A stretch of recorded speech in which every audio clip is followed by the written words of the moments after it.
Hello guys, আসসালামু আলাইকুম। আপনারা সবাই কেমন আছেন? আলহামদুলিল্লাহ, আল্লাহর রহমতে আমিও ভালো আছি। আজকে চিন্তা করলাম ব্লগটা সরাসরি শুরু করি। ফার্স্ট টাইম, জানি না কেমন হয়, তাই চিন্তা করলাম আজকে আপনাদের সাথে সরাসরি কথা বলি, সরাসরি। আর এটা কোনো এডিট করব না। চারদিকে অনেক নয়েজ, হয়তো আপনারা ভালো না লাগতে পারে, কারণ এখানে চারিদিকে বিল্ডিংয়ের কাজ চলতেছে। একটু চাঁদে আসছি রোদ পোয়াতে। চলেন আপনাদের পুরো চাঁদটা দেখাই। আমার ভাগ্নি ফুলের বাগান,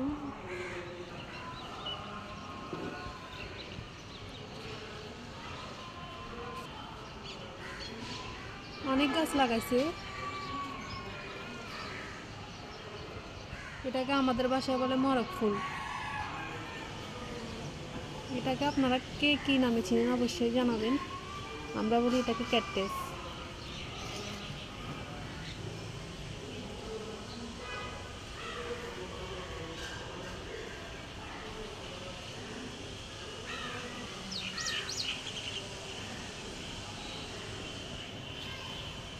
এগুলো হচ্ছে থানকুনি পাতা, যাকে বলে আমাদের বাসায় আধুনিক।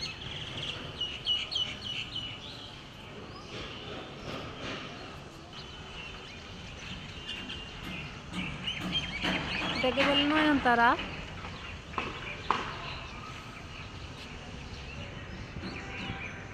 আসলে ছাদ থাকলে একটা সুবিধা, নিজের মতো করে অনেক বাগান করা যায়, অনেক গাছ লাগানো যায়। গ্রামেও সুবিধা, তবে ছাদ বাগানটা আমার কাছে একটু বেশিই ভালো লাগে।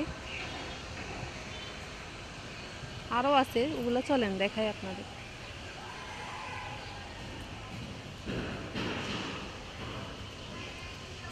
এখানে এগুলো সব সবজি আমার খালাতো বোনে লাগাইছে।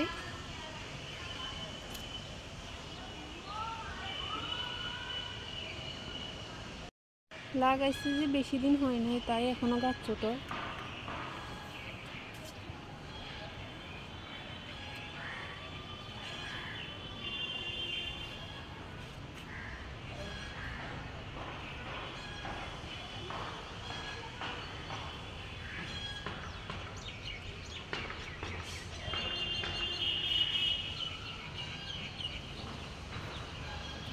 শীতকালে রোদ না পোয়ালে ভালোই লাগে না, সকাল সকাল অনেক ঠান্ডা বাসার ভিতরে, তাই ছাদেই চলে আসলাম রোদ পোয়াতে।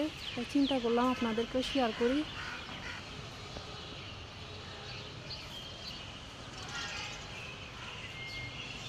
চারদিকে শুধু বিল্ডিং আর বিল্ডিং। ফেনী শহরের টাউন মানে এমন অবস্থা, কোথাও খালি নাই, শুধু বিল্ডিং আর বিল্ডিং।